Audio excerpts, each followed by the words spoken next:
ang mga kwento ng pag-ibig, kwento ng buhay at kwento ng pag-asa dito sa Barangay Love Stories. Love Stories. Walang pinapanganak na perpekto. Ngunit hindi ito dahilan para magkasala at paulit-ulit na maging abusado sa mga mahal natin sa buhay. Hindi kasi sa lahat ng pagkakataon ay mapagpapasensyahan nila tayo, lalo na pag naubos at napagod na sila. Ikaw, kabarangay, isa ka bang abusadong tao? Dear Papa Dudut, may kasabihan na walang magulang ang makatitiis sa anak. Ngunit may mga anak na kaya raw tiisin ang magulang. Sa kwentong ibabahagi ko sa inyong programa, ipapakita ko sa inyo na meron ding mga magulang na kayang tiisin ang mga anak nila. Ngunit bago tayo dumako doon, ay gusto ko munang magpakilala sa mga kabarangay natin. Tawagin niyo na lamang po ako sa pangalang Wena, 32 years old at taga Marikina. Sa kasalukuyan ay empleyado ako sa isang pribadong kumpanya sa Quezon City. At netong taong ko lamang nadiskubre ang inyong programa sa radyo. Tapos isang araw ay nag-decide akong magpadala ng sulat sa inyo. Magsisimula ang kwento ko noong 15 years old pa lamang ako. Solong anak lamang ako ng aking mga magulang. At lumaki ako na palasimba dahil aktibo ang mama ko na miyembro ng simbahan. Iminulat niya ako sa iba't ibang relihiyosong paniniwala at kasama na nga roon ang pagpapatawad sa mga nagkakasala sa atin.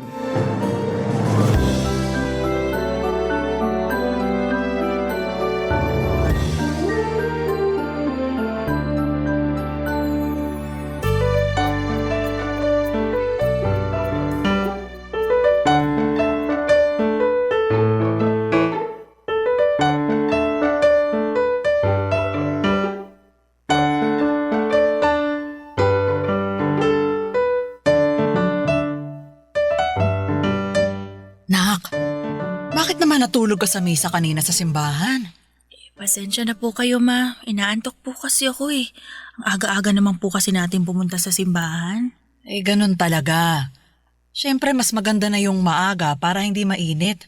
At saka mas marami pa tayong magagawa pagkatapos ng misa.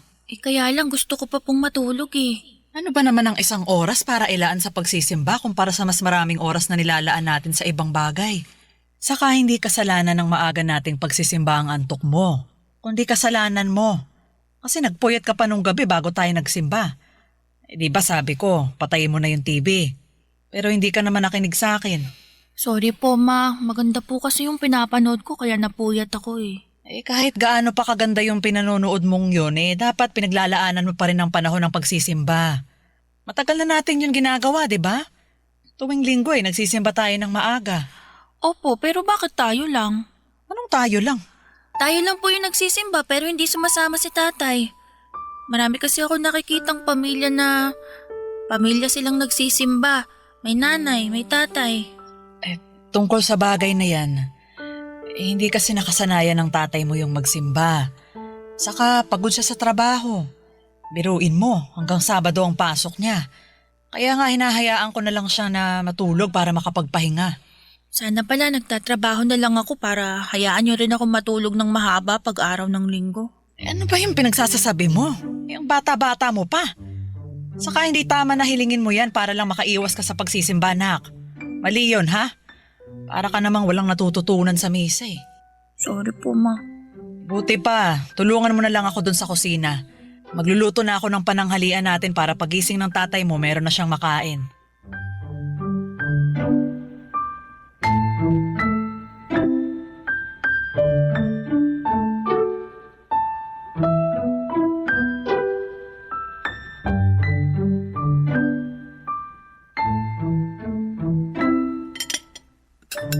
Kain ng kain, Gregor. Naalala ko, nabanggit mo kagabi na gusto mong kumain yan. Sinarapan ko talaga yung niluto kong sinigang para makahigop ka naman ng sabaw. Anong masarap dito? Ang tabang-taba nga na luto mo, Lori. Ha? Paanong matabang paulit-ulit ko yung tinikman. Pati ng anak mo kasi katulong ko siya kanina sa pagluluto. Sabi niya masarap naman daw. Di ba, Wena? Opo, masarap po. Aba, sinasabi niyo ba na sinungaling ako kasi ako lang ang hindi nasasarapan dyan sa luto mo? Hindi naman sa ganon. Anong hindi sa ganun? Yun ang mismo pinalalabas ninyo. Hinaan mo nga yung boses mo. Hindi mo kailangang sumigaw dahil naririnig ka naman namin ng anak mo. Saka nasa harap tayo ng pagkain. Baka gabaan tayo. Gaba-gaba, hindi naman totoo yun. Kung ano-ano na lang talaga yung mga pinaniniwalaan mo, alam ka na ba sabihin kung masarap tong luto mo kung hindi naman? Hindi ko na yan makakain, nawala na ako ng gana. Teka, saan ka pupunta? Hindi mo pa natatapos yung pagkain mo, oh? Hindi ka ba nakikinig o sadyang bingi ka lang? Sabi ko hindi ko na yan makakain kasi nawalan na ako ng gana. Hindi naman masarap yung luto na pinagmamalaki mo. Ang tabang para akong humihigop ng tubig na may mantika. May sobra ka naman magsalita. Pinaghirapan namin ang anak mo na lutuin yan. Kaya nga sana inayos nyo na rin. Sana sinarapan nyo para hindi naman masayang. Buti sana kung pera nyo pinambibili natin ng ulam, may pera ko naman. Anak na ko, bakit umiiyak yung anak mo? Wala naman akong ginagawa sa kanya. Ay malamang, natakot sa lakas ng boses mo. Ay, nak, huwag ka nang umiyak ha. Naku, nag-iinarte lang naman yan. Buti pa kakain na lang ako sa labas. Sigurado pa ako na masarap kakainin ko doon kaysa dito sa lintik na pamamahay na to. Papa Dudut, kung anong bait palasimba, maunawain at mapagpatawad ng mama ko, ay kabaligtaran naman niya ang ugali at budhi ng papa ko. Maliit pa lamang ako ay gano'n na ang personality niya. Yun bang reklamador, bayolente, nakaangil palagi at palamura at mapang-insulto kahit na sa aming pamilya niya. Ewan kung bakit siya ganon, ngunit sa kabila ng lahat ay matyagang nakisama sa kanya ang mama ko. Pero sa totoo lang, habang nagkakaedad ako ay unti-unti akong nawala ng amor sa tatay ko. Hindi ko kasi naramdaman sa kanyang pagiging ama. Kaya madalas ay napapatanong ako kung ano ang pakiramdam na mahalin ng isang tatay. At sa tuwing pinahahayag ko kay mama, ang pagkadismaya ko tungkol sa ugali ng tatay ko ay palagi niya akong pinapaalalahanan. Nalawakan ko raw ang aking pangunawa. Sa makatuwid ay gusto niya na ako ang mag-adjust sa ugali ni Papa na sa bawat araw na lang yata na ginawa ng Diyos ay mas lalong lumalala.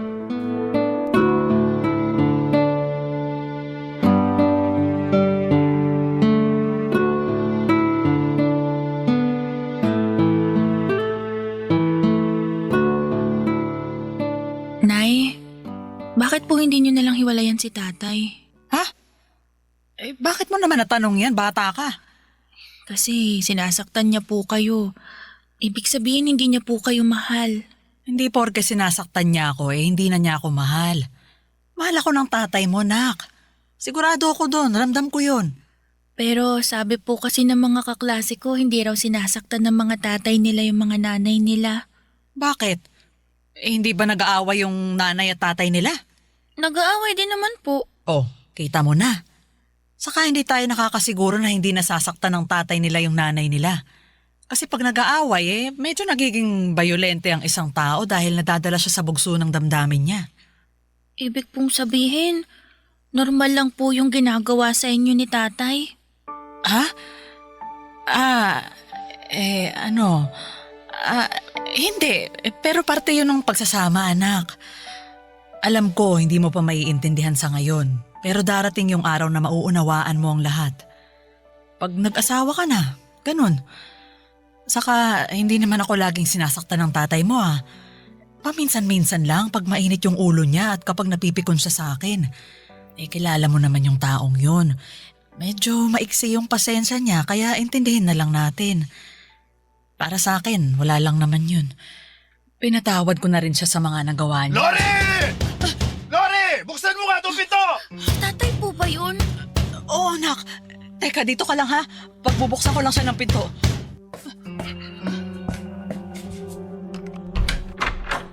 Anak ka naman ng lintik! Bakit ang tagal bubuksan ng pinto? Aray ko, Gregor! Bakit mo naman ako sinasabunutan? Nagtanong ka pa talaga eh. Pinapapak na nga ako ng lamok sa labas dahil sa bagal mo. Pagbuksan ako ng pinto. Paanong mabagal? Pinagbuksan nga kita. Sumasagot ka pa talaga, ha? Ayan! Ayan dapat sa'yo! Aray ko! Aray ko! Parang ako mo na, bitiwan mo ako! Ayoko! Sa kasino ka para utusan ako, ha? Ako pa rin ang masusunod sa pamamahay na to! Hindi ikaw, kaya wag na wag mo akong uutusan! Lasing ka lang eh! Hindi mo alam ang sinasabi at ginagawa mo! Ano hindi, ha? Patutunayan ko sa'yo na alam ko! Tay, biniwan niyo na po si nanay. Nasasaktan na po siya. Bakit ko naman gagawin yun eh? Nakakapikon tong nanay mo! Ano ba kasing ginawa ko sa iyo, Gregor? Tanong ka pa talagang tanga ka? Sige na po, tay. Biniwan niyo na po si nanay. Bakit ka ba kasi nakikisali sa amin, ha?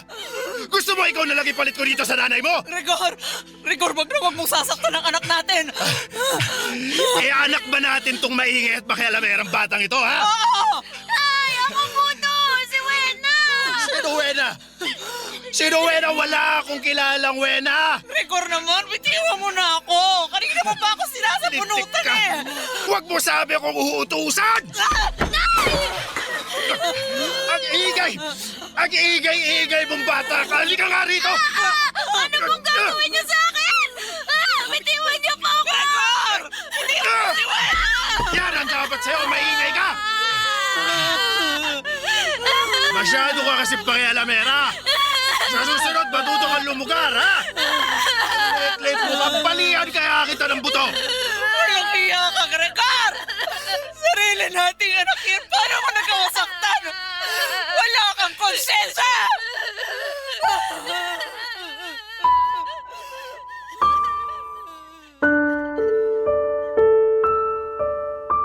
Papa Dudut, dahil sa nangyari ay mas lalo lamang lumalim ang galit ko sa papa ko. Hindi na kasi siya nagbago katulad ng sinasabi ni mama na palagi raw niyang pinagdarasal sa Diyos. At patunay nga ang nangyaring pananakit niya sa aming dalawa. Natakot ako ng sobra para sa kaligtasan namin ng mama ko. Mabuti na lamang at umalis din si Papa sa bahay pagkalipas ng ilang minuto at wala kaming ideya kung saan siya nagpunta. Bago kami matulog ay paulit-ulit kong ipinagdarasal sa Diyos na sana'y hindi na umuwi sa bahay namin ng papa ko. Wala akong pakialam kung ano ang mangyari sa kanya sa labas ng pamamahay namin, masigurado ko lang na ligtas kami ng aking mama. Ngunit kabaligtaran noon ang dasal ni mama noong marinig ko siyang humihikbi sa altar namin sa bahay. Kung gaano ko kasi kagusto na hindi na bumalik sa bahay at buhay namin ng papa ko, panay naman siya ng paghiling na sana ay umuwi na raw ang kanyang pinakamamahal na asawa. Barangay Love Stories. Barangay Love Stories. Ewan, Papa Dudut, pero habang tumatanda ako ay natuto na rin po akong magtanim ng galit at tampo sa mama ko. Masyado kasi niyang mahal ang papa ko hanggang sa punto na ayos lang sa kanya na pisikalin niya ito. Katwiran niya ay may mga araw naman daw na mabait si papa sa kanya at magkasundo sila. Kaya lang ay mas madalas ay mainitin naman ang ulo nito at mapanakit. Alam ko sa sarili ko na hindi ko na mababago ang pagmamahal ng nanay ko sa tatay ko kahit na ano pang dumi ng pagkatao nito. Oo, totoo naman na minsan ay mabait ang papa ko at provider talaga sa bahay namin. Pero para sa akin ay hindi yon sapat dahil mas lamang pa rin ang mga atraso niya sa aming dalawa ni mama. Walang gabi na hindi ako natakot para sa kaligtasan namin sa kamay ng sarili kong ama. Isang gabi habang nasa kalagitnaan ako ng mahimbing na tulog, ay nagising ako dahil sa pagtatalo ng mga magulang ko o Papa Dudut.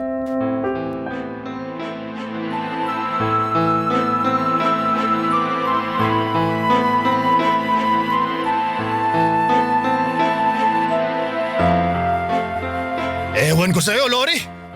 Marumi ka lang talaga mag-isip, malisyosa. Ako pa talaga ang malisyosa at marumi mag-isip? Eh sino pa nga ba? Alangan naman ako ikaw yung nagpapaniwala sa mga walang katuturan text message na yun, di ba? Paano hindi ako maniniwala? Kilalang kilala ka nung nag-text. Wala lang yun. Baka naninira lang yun. Ewan ko ha, pero ang hirap baliwalain eh. Ano mahirap doon? Pwede mo naman burahin yung text at kalimutan na lang ang lahat, di ba? Bakit ba kasi kayo mga babae gustong-gusto niyong pinapakomplikado ang lahat? Hindi namin pinapakomplikado pero palaging tama ang kutob namin. Anong gusto mong palabasin? Na tama nga yung kutob mo wala ka namang ebidensya. Nasisarahan ka na yata ng ulo Kaya nga tinatanong kita eh. Gusto kong maging tapat ka sa akin dahil asawa mo ako. Alam mo, ikaw! Edgar, itiwan mo ako, hindi ako makahinga. Bibitawan lang kita pag nanahimik na yung maingay mong bibig. Tay! Bitiwan niyo po si nanay! Wala. Maawa na po kayo! Bitiwan niyo po si nanay! Nasasaktan na po siya Edgar, bitiwan mo na ako. O ayan! Binitiwan na kita para manahimik na kayong mag-ina. Bakit niyo naman po sinakal si nanay? Ano po ba ginawa niya sa inyo? Yan kasi ang nanay mo, masyadong madaldal. Anong masyadong madaldal? Nagtatanong lang ako. Ikaw yung bigla-bigla na lang nagagalit dyan. Wala naman akong ginagawa sa'yo. Aba naman! Gusto mo yatang masampal Tama na po! Huwag niyo na masaktan si nanay! Ikaw naman, kung makaiyak ka naman dyan, akala mo, grabe na yung ginawa ko sa nanay mo. Hoy! Para sabihin ko sa'yo, kulang pa yung inaabot niyang sakal. Ano pang plano mong gawin sa akin, Aber? Ay gusto mo, gawin ko na lang, kaya sasabihin ko pa sa'yo. Nay! Tay! Huwag na po kayo mag-away! Ang lalakas po ng boses niyo, mga kapitbahay natin magising sa ingay niyo Buti pa tong anak mo, may paki sa mga kapitbahay. Bueno, huwag ka nang umiyak, ha? Hindi naman kami nag-aaway ng tatay mo eh. Nag-uusap lang kami, ha? Hindi na po ako bata para hindi malaman yung kaibahan ng nag-uusap at nag-aaway, Nay. Malinaw po na nag-aaway kayo ni tatay kasi mataas yung boses niyo. Galit na naman po si tatay. Sinakal pa nga niyo kayo eh. Tungkol sa bagay na yun. Hindi naman kasi makakatikim ng sakal yung mama mo kung nanahimik na lang siya. Hoy! Hoy, Lori! Hindi lahat ng tanong sa isip mo dapat bosesan mo na, lalong ikaiinit ng ulo ko yon. Ayusin mo lang talaga. Hoy, Wena! Kung may paki ka sa mga kapitbahay, pati ikaw, manahimik ka. Tumigil ka na sa kakaiyak, puro ka na lang iyak. Tanda mo na! Opo, Tay. Yan! Ganyan ang gusto ko! Yung masunurin! O kita mo, Lori, buti pa yung si Wena marunong sumunod. Matuto ka dyan sa anak mong lintik ka bago pa kita masampal sa susunod. Buti pa, matutulog na ako. Hoy, Lori, huwag kang tumabi sa akin ha. Kung ayaw mong sungal-ngalin kita.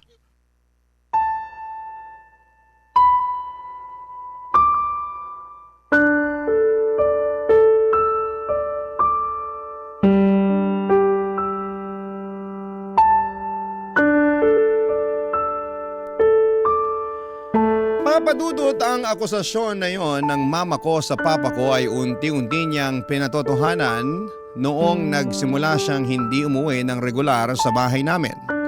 At wala kaming kaalam-alam ni mama kung saan siya naroroon. Bagaman malakas ang hinala namin na posible siyang umuwi sa kabit niya, nanatiling tikom ang bibig ng nanay ko at hinayaan niya na ang luha niyang magsabi ng sakit na kanyang nararamdaman. Ngunit isang araw, nagulat na lamang ako noong ibinalita sa akin ng nanay ko na alam na raw niya ang kinakaroonan ni Papa. Tama rin daw ang hinala namin na ang kabit nitong babae ang inuuwian nito. Kaya sinugod daw niya ang mga ito sa nirerentahan nilang apartment. Nagbanta rin daw siya na isusuplong sa opisina nila ang kalokohan na ginagawa nila kapag hindi pa raw sila naghiwalay.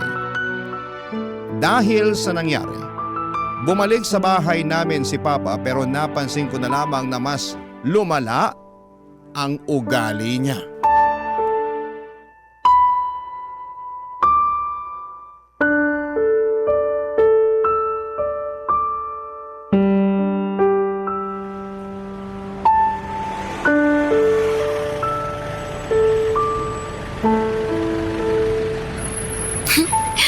gaganda at ang babango ng mga bulaklak na pinitas ko para kay nanay. Excited na akong ibigay ito sa kanya. Aru! Wena! Ay, Wena! Ay, naku, buti naman nandiyan ka na. Eh, bakit po, Aling Hilda? Ang nanay mo! Andun sa inyo, binubugbog na naman ang tatay mo! Ah, mabuti pa, puntahan mo na, awatin mo na kasi baka ano pang magawa ng tatay mo sa nanay mo! Ano, bilisan mo na umuwi! Dali na! Opo.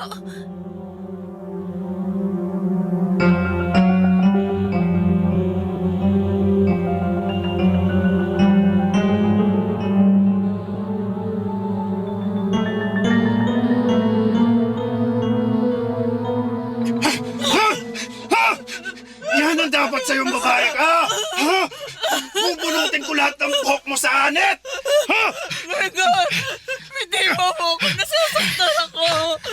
Tay! Bitiwan niyo po si nanay! Oo ba? Nandito na pala ang tagapagtanggol mo eh! Wala! Ha? Umalis ka na! Po, ayoko po, hindi ko po kayo iiwan dito. Umalis ka na! Takbo na, anak! Baka mamaya madamay ka pa! Hindi ko po kayo iiwanan dito, Nay. Nakakatuwa naman kayong mag-ina! Kung ayaw mo palang iwanan ng nanay mo, eh di dalawa na lang kayong sasakalin ko! Igor! Huwag mong sasaktan ang anak ko! Anak ng hayop ka, Lori! Tinulak mo ako! Takbo na, Wena! Takbo na! Tara na, dali! Opo, Nay. Opo, Nay.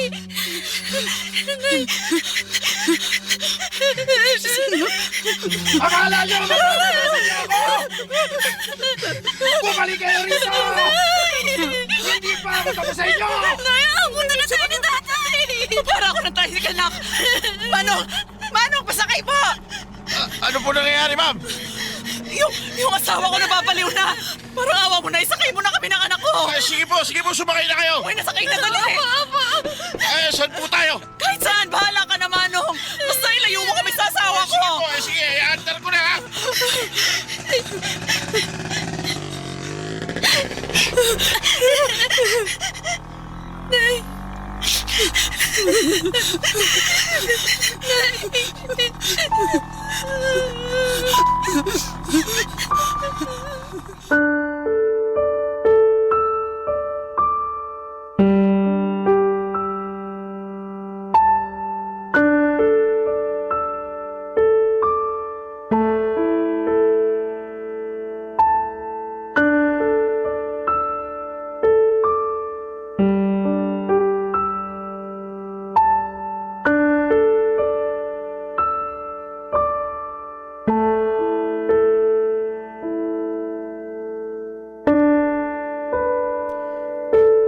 Papadudot nakatakas kami ni Mama sa naguhirimentadong si Papa.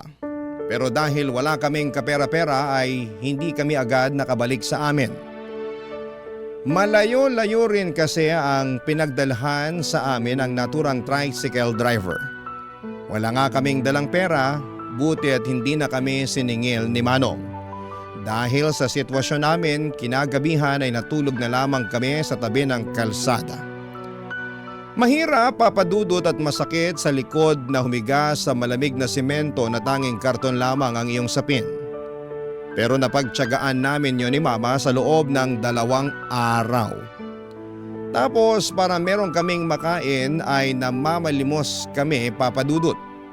Doon ko talaga naranasang kutyain ng ibang tao na may makitid na pag-iisip habang nanliliit ng husto sa sitwasyon ng aming buhay. Noong 3 araw na ay nag-decide kaming bumalik sa bahay namin, papadudot. Nagsama kami ng barangay tanod pero nagulat kami na wala doon si Papa. Tulad ng dati ay hindi namin ulit alam ni Mama kung saan siya nagpunta. Barangay Love Stories. Barangay Love Stories. Papadudot, ilang araw ding nawala ang papa ko bago siya muling nagpakita sa amin ni Mama. Ayaw na nga siya noon pabalikin ng nanay ko sa bahay namin dahil sa trauma na naranasan namin mula sa mga kamay niya. Pero sa huli pinatuloy pa rin siya ni Mama matapos mangako ni Papa na hindi na kami sasaktan pa. Kaya lang ay naulit na naman ang pag-alis ng tatay ko sa bahay namin hanggang sa inamin na niyang meron na pala siyang ibang kinakasama. Yung dati pa rin niyang kabit. Ibig sabihin ay hindi talaga sila naghiwalay ng landas. At umuwi lang daw siya noon sa amin dahil nag-away sila. Sa huli ay nagpaubaya na nga ang mama ko at sinabihan ng papa ko na nakikipaghiwalay na siya rito. Tuluyan na rin niyang pinalaya sa pamamahay namin ng papa ko. Bagay na masasabi kong kinatuwa ko ng husto. Pero dahil nga tila napilay ang pamilya namin ay si mama na ang nagsilbing provider. Naghanap siya ng mapapasukang trabaho upang sustentuhan ang mga bayarin namin, pagkain sa araw-araw at pag-aaral ko. Hindi nagtagal ay nakagraduate ako ng high school at nag-decide na akong mag-working student noong kolehiyo. Mabilis na lumipas sa mga taon. Natapos ko ang kurso ko at nangako ako sa aking mama na patitigilin ko na siya sa pagtatrabaho. Ngunit merong nangyari na hindi ko lubusang inaasahan.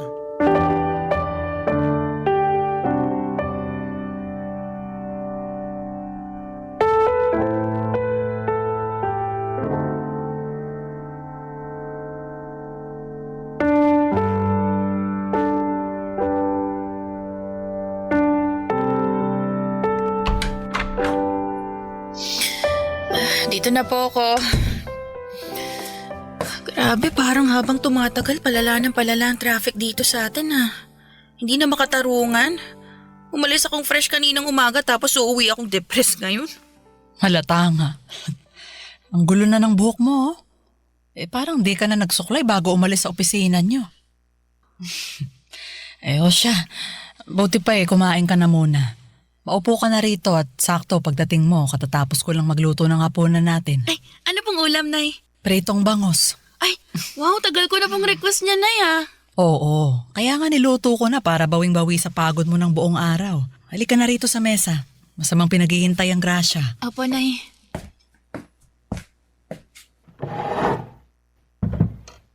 Magdasal muna tayo bago kumain. Sige po. Salamat po sa mga biyaya na patuloy niyong pinagkakaloob sa aming pamilya. Sa pagkain, sa inumin, at sa buhay araw-araw. Marami pong salamat. Amen. Amen. O siya, kain na. Damihan mo anak ha. Kayo rin po, Nay. Mukhang napagod din po kayo ngayong araw Hindi lang naman ngayong araw. Nung nakaraan pa ako parang pagod na pagod. Nagpaalam nga ako sa amo ko dun sa kainan na pinapasukan ko Kako, hindi ako magjo-duty mamaya kasi magpapahinga ako. Ay, opo, Nay. Tama lang na magpahinga kayo kasi grabe naman yung trabaho niyo dun talaga. Kaya nga Biruin mo, nag-straight duty pa ako kanina kasi hindi pumasok yung kapalitan ko. Galing akong panggabi. Ala, ibig sabihin wala pa ho kayong tulog? Oo. Tapos nagluto pa ho kayo ng hapunan natin. Naku, dapat natulog na lang ho kayo. Sinubukan ko naman pero ang tagal mong dumating Kaya nag-alala ako na baka naipit ka sa malalang traffic. Tapos gutom na gutom ka pag uwi mo. Tama nga ako, di ba? Buti na lang nakapagluto na ako. Ay, salamat, Nay pero nag-aalala pa rin ho ako sa inyo Huwag kang mag-alala. Kulang lang naman ako sa tulog. Buti pa kumain na tayo. Sige po. Teka, parang nahihirapan yata akong huminga na. Oh, Nay, anong nangyayari sa inyo? Hirap lang akong huminga na. Nay, Nananakit yung dibdib ko. Sandali, teka Nay, dadalhin ko kayo sa ospital. Anak, tulungan mo. Tulungan mo ako. Nay, ano pong nangyayari sa inyo? Nay, gumising ko kayo. Sandali, hihingi ako ng tulong sa kapitbahay. Tulong! Tulungan niyo ako, nanay ko! Nanay ko! Tulungan niyo ako, dalhin siya sa ospital! Nay! Nay, gising!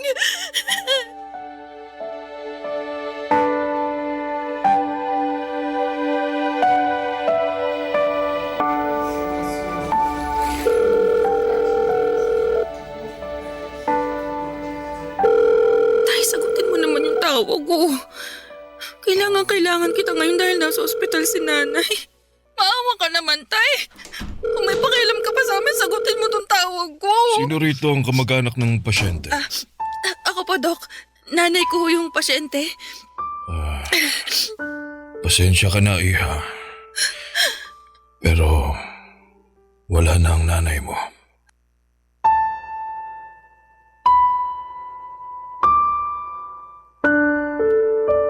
Papadudot namatay ang mama ko dahil sa atake sa puso. At ako lamang mag-isa ng mga panahong yon. Ni hindi ko nga makontak ang papa ko at wala kong kaideya-ideya kung saang lupalop ng Pilipinas ko siya hahanapin. Dahil sa mga nangyari sobrang tulala ako at halos mawala ng lakas. Buti na lamang at tinulungan ako ng mga nurse doon para matawagan ang mga kamag-anak ni mama. Hindi kami mayaman ngunit nagtulong-tulong sila upang mailabas sa ospital ang bangkay ng mama ko't mabigyan siya ng desenteng burol. Iyak ako ng iyak ng mga panahong yon dahil wala na ang pinakaimportanteng tao sa buhay ko. Sobrang biglaan ang mga pangyayari at walang nakapaghanda sa unos na tumama sa aming pamilya.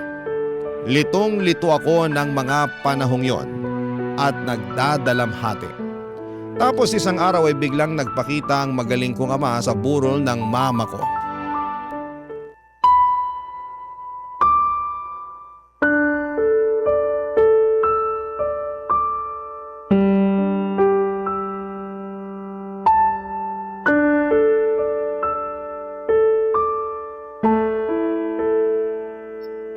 Nay!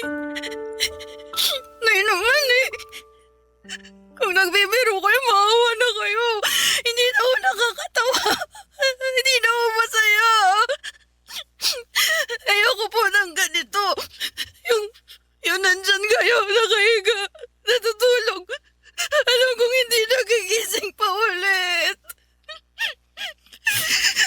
Sana po, Nay, managinip lang to kasi ang sakit-sakit. Ang hirap tanggapin na mawala kayo sa feeling ko. Hindi ko po kaya, Nay. Paano na po ako? Iniwan na tayo ni tatay, pati ba naman ako, iiwan niyo rin. Hindi ko po kaya, Nay. Nay, gumising na po kayo. Bangon na kayo. Sana hindi totoo na wala na kayo. Wena, may bisita ka na. Tatay mo. Sino? Wena, anak ako ito. Tatay mo. Alam ko na may sama ka ng loob sa kanya. Ayoko sana siyang papasukin dito sa chapel pero nagpupumilit na gusto raw niyang makita ang asawa niya sa huling pagkakataon. Tsaka, burol naman to ng nanay mo, nak. Ayoko naman gumawa ng eksena kaya pinapasok ko na siya. Di ba wala akong kaso yun, Chang? Salamat po. O sige, maiwan ko na muna kayo ha, na makapag-usap din kayo. Sige, salamat po.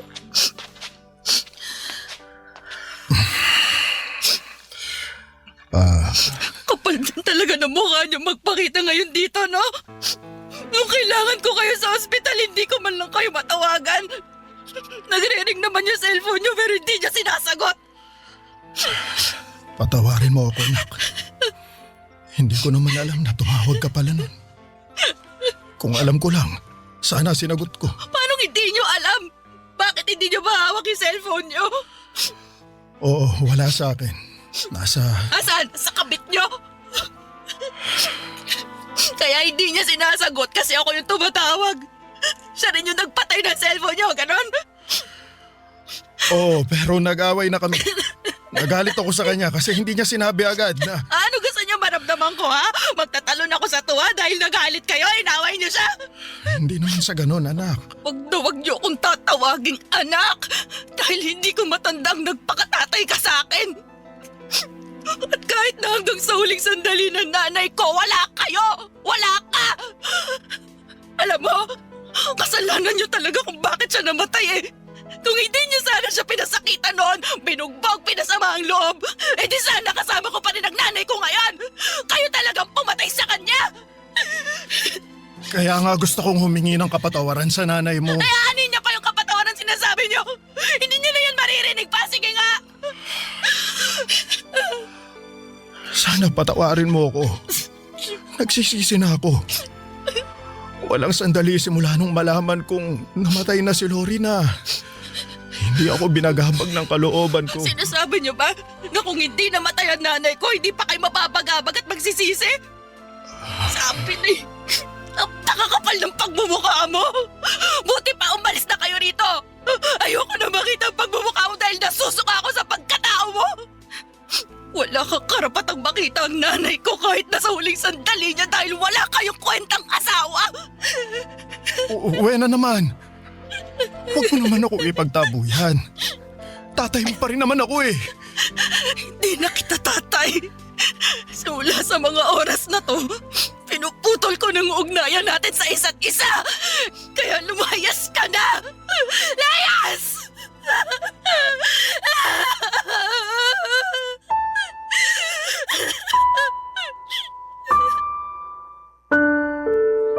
Papa Dudut, malaki ang pasasalamat ko sa Auntie Janet ko dahil pumagitna siya sa amin ni Papa bago pa kami magkainitan.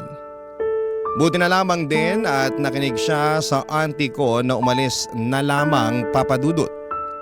Pagkaalis niya ay napahaguluhol akong muli dahil sa magkahalong galit at matinding sama ng loob. Para sa akin, Papa Dudut, ang kapal na mukha ng papa ko na magpakita sa burol ng mama ko at tumakto na nagsisisi pero noong nabubuhay pa naman si mama ay hindi namin mahagilap ang anino niya. Kaya nga pinangatawanan ko na lamang na hinding-hindi niya makikita ang mama ko hanggang sa huling hantungan nito.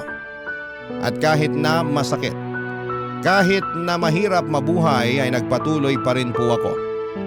Walang araw na hindi ko nami-miss si mama kahit na ilang taon na ang lumipas. At kahit na alam ko na nandyan pa naman ang papa ko ay hindi ko talaga siya kayang patawarin. Pero netong 2025 lang ay nag-reach out siya sa akin at sinabi niya na meron siyang malubhang sakit. Pero hindi ko siya kinausap dahil ayaw ko na ulit siyang makita pa. Kung natiis niya kami noon ni mama ay mas kaya ko siyang tiisin ngayon. Hanggang dito na lamang po, Papa Dudut, ang sulat ko. Maraming salamat po sakaling mapili po ninyong i-ere sa programa ninyong Barangay Love Stories. God bless po and more power sa inyong programa. Ang inyong kapuso at kabarangay forever, Wena.